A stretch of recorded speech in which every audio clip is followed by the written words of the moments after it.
Écoute-moi bien car je ne vais pas le répéter et ce que tu vas entendre dans les prochaines minutes pourrait bien être la seule chose qui te sépare d'un sac mortuaire en plastique noir. Avant que le réseau ne s'effondre pour de bon et que ton écran ne devienne aussi noir que ton avenir, appuie sur le bouton s'abonner et active cette maudite cloche.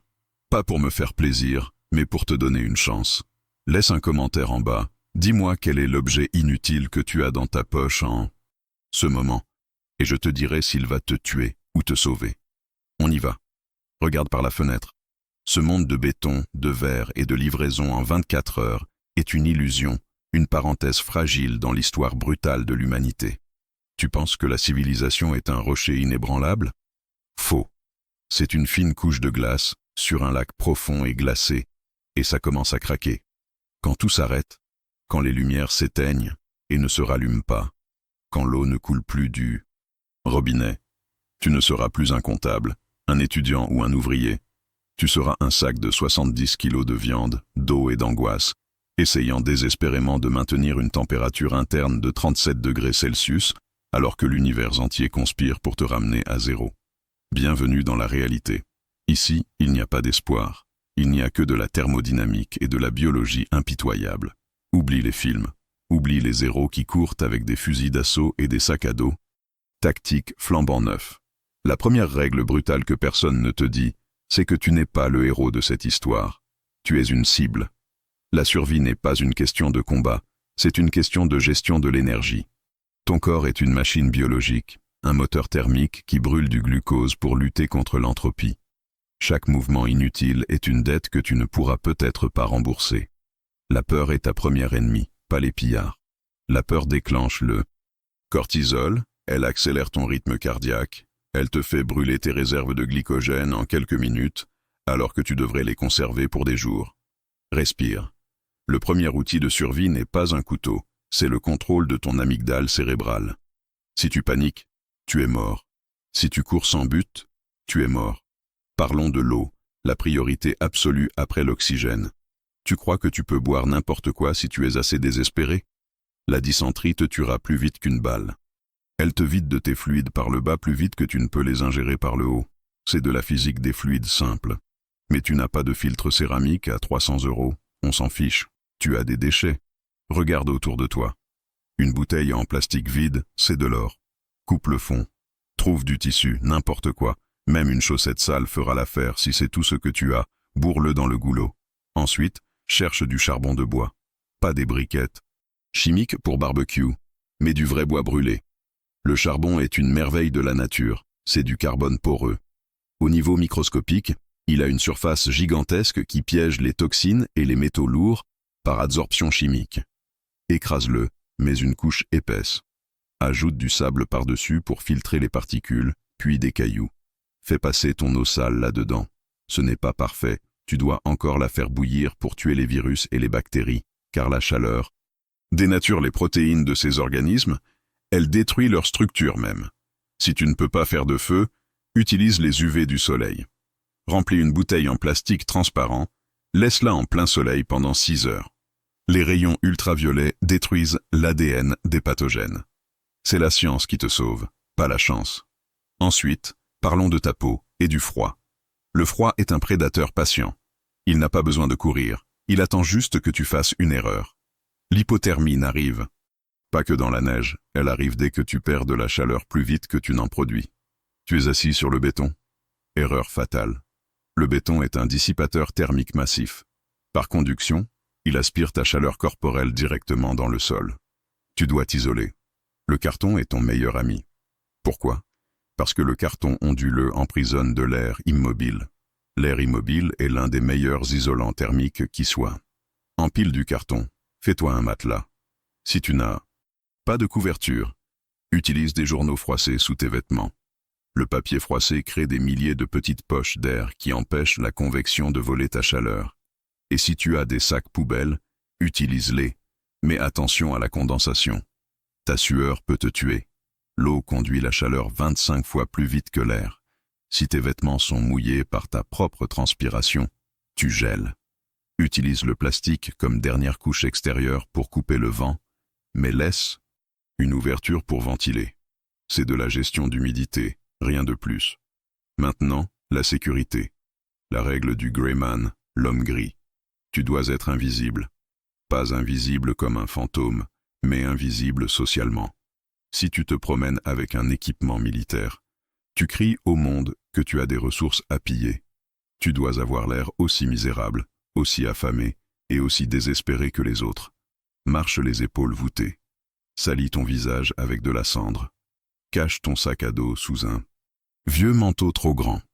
L'œil humain est attiré par le mouvement, le contraste et la symétrie. Brise ces trois éléments. Ne marche pas en ligne droite au milieu de la rue. Longe les murs. Utilise les ombres. Si tu dois te barricader dans un appartement, ne le fortifie pas de l'extérieur. Une porte barricadée avec des planches clouées à l'extérieur dit « Il y a quelque chose de précieux ici ». Barricade de l'intérieur. Utilise des meubles lourds, mais laisse un espace de jeu pour que la porte s'ouvre de quelques centimètres, bloquée par une cale en caoutchouc ou un meuble basculant. Pourquoi ?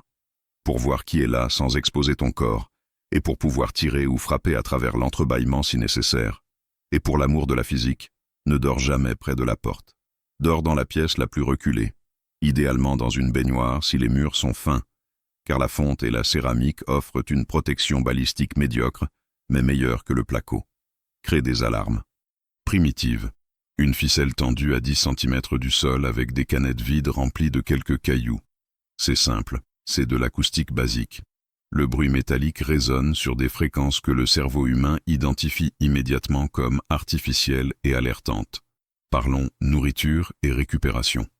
La ville est une mine, mais la plupart des gens creusent au mauvais endroit. Ils vont piller les supermarchés. C'est là que les gens meurent, c'est là que la violence éclate. Toi, tu vas être plus malin. Tu vas viser les bâtiments de bureaux, les salles de pause des entreprises au 3e étage. Les gens oublient les distributeurs automatiques dans les cabinets d'avocats ou les salles de réunion. Mais surtout, tu dois comprendre la densité calorique. Une boîte de conserve de haricots verts, c'est de l'eau et des fibres. Ça remplit l'estomac, mais ça ne donne pas d'énergie. Tu cherches des lipides, du beurre de cacahuète, de l'huile, du chocolat. 1 gramme de graisse contient 9 calories, contre 4 pour les protéines ou les glucides. C'est le ratio d'efficacité énergétique dont tu as besoin pour survivre. Ne chasse pas les pigeons ou les rats à moins d'y être obligé. Le coût énergétique pour les attraper et le risque sanitaire sont trop élevés. Chasse les poubelles des zones industrielles. Cherche ce qui a été jeté avant la crise. Apprends à identifier les plastiques. Un seau en polyéthylène haute densité peut servir à transporter de l'eau, à stocker de la nourriture, ou même comme toilette sèche. Oui, l'hygiène. Parlons-en. Dans un monde sans antibiotiques, une petite coupure au doigt peut devenir une septicémie mortelle en 3 jours. L'hygiène n'est pas un luxe, c'est une barrière biologique. Tu n'as pas de savon ? Fabrique-en. Prends de la graisse animale ou de l'huile rance trouvée dans une cuisine abandonnée et mélange-la avec de la lessive de soude obtenue en filtrant de l'eau à travers des cendres de bois blanc. C'est de la chimie. Organique de base. La saponification. Si c'est trop compliqué pour toi, utilise simplement la cendre mélangée à un peu d'eau. Le pH basique de la cendre tue les bactéries et agit comme un abrasif doux pour dégraisser ta peau. Garde tes pieds secs. Je le répète, garde tes pieds secs. Le pied de tranchée est une nécrose des tissus causée par l'humidité prolongée et le froid. Change de chaussettes. Mets-les à sécher sous tes aisselles si nécessaire. La chaleur de ton corps va évaporer l'humidité. Tes pieds sont ton seul moyen de transport. S'ils lâchent, tu es une statue, et les statues se font abattre. Tu vas devoir improviser des outils. Le verre est tranchant, mais fragile. Le métal des voitures est une ressource infinie. Une ceinture de sécurité est une sangle indestructible, capable de supporter des tonnes de tension. Utilise-la pour attacher, pour tracter, ou comme garrot improvisé. Les fils électriques dans les murs sont parfaits pour faire des collets ou des liens solides. Le sein. Cuivre est malléable et ne rouille pas. Apprends à regarder un objet, non pas pour ce qu'il est, mais pour ce qu'il peut devenir. Un ressort de matelas peut devenir une pointe de lance. Un rétroviseur de voiture peut devenir un outil de signalisation ou un moyen de regarder au coin d'un couloir sans exposer ta tête. C'est de la géométrie optique. Réfléchir la lumière pour communiquer sur des kilomètres sans émettre un son. ou dévier ta ligne de vue pour gagner un avantage tactique. Il y a une règle psychologique brutale que tu dois accepter. La solitude va te ronger. L'homme est un animal social. Sans interaction, ton cerveau commence à halluciner, la paranoïa s'installe. Parle-toi à toi-même s'il le faut. Garde un journal. Structure ton temps. Le chaos extérieur ne doit pas devenir un chaos intérieur. Donne-toi des missions. Aujourd'hui, je sécurise l'eau. Demain, j'améliore l'isolation. La routine est un anxiolytique puissant, mais méfie-toi des autres survivants. La confiance est la devise la plus chère de ce nouveau monde. N'approche personne sans une voie de sortie. Observe avant d'agir. Regarde leurs mains. Regarde leurs chaussures. Des chaussures neuves sur un homme sale, c'est suspect. Ça veut dire qu'il les a prises récemment. Probablement sur un cadavre. Analyse le langage corporel. La tension musculaire, le regard fuyant ou trop fixe. Ton intuition est le résultat de millions d'années d'évolution. Écoute-la. Si tu sens un danger, il y a un danger. Ne rationalise pas. Fuis. La distance est ton armure. Plus tu es loin du problème, moins l'énergie cinétique d'un projectile ou la charge virale d'un malade a de chances de t'atteindre. N'oublie jamais le feu. Le feu est la vie. Mais le feu est aussi un phare dans la nuit qui dit « Venez me tuer ». Apprends le feu sans fumer. Utilise du bois très sec, écorcé. Creuse un trou, le Dakota Fire Hole. 2 trous dans le sol reliés par un tunnel. Tu fais le feu dans l'un, l'air est aspiré par l'autre. Ça crée un tirage puissant qui brûle les gaz plus complètement, donc moins de fumée, et la flamme est cachée sous le niveau du sol. En plus, la terre absorbe la lumière. C'est de la dynamique des fluides appliquée à la dissimulation. Tu peux cuisiner, te chauffer et rester invisible. Si tu fais un feu ouvert la nuit, tu es un amateur, et les amateurs ne durent pas longtemps. Utilise les pierres autour du feu pour stocker la chaleur. Une pierre chaude enveloppée dans un tissu et placée contre ton torse te gardera au chaud bien après que le feu soit éteint. C'est la capacité thermique massique de la pierre qui travaille pour toi. Tu dois devenir un expert du système D, le bricolage de l'apocalypse. Une batterie de voiture et de la laine d'acier peuvent allumer un feu instantanément par court-circuit résistif. Un préservatif peut contenir 2 litres d'eau s'il est manipulé avec soin, et il est stérile dans son emballage. Du ruban adhésif, le fameux duct tape, peut réparer une tente, une botte, ou fermer une plaie béante en rapprochant les bords de la peau si tu n'as pas de kit de suture. Mais attention, n'enferme pas l'infection à l'intérieur. Laisse drainer. Tout ce que tu fais doit être calculé. Le risque contre la récompense. Monter sur ce toit pour voir les alentours?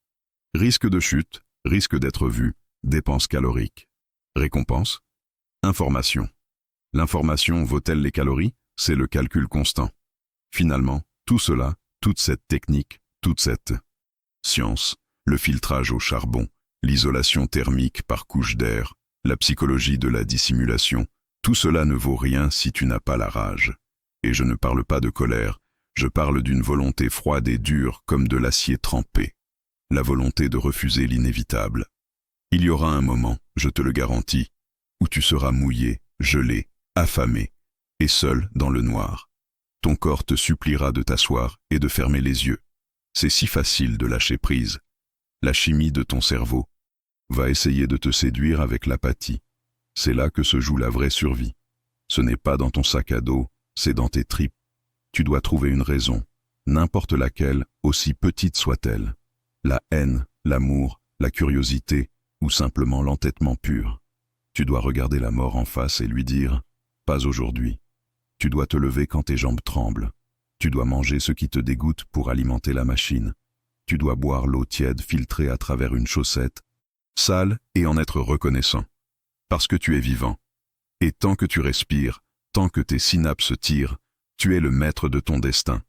Le monde peut s'effondrer, les villes peuvent brûler, mais tu es une forteresse. Tu es l'apex prédateur de ta propre existence. N'attends pas que quelqu'un vienne te sauver. Personne ne viendra. Tu es le secours. Tu es la cavalerie. Alors lève-toi, vérifie ton périmètre, bois ton eau, et prépare-toi.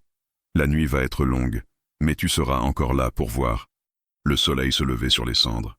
Maintenant, bouge.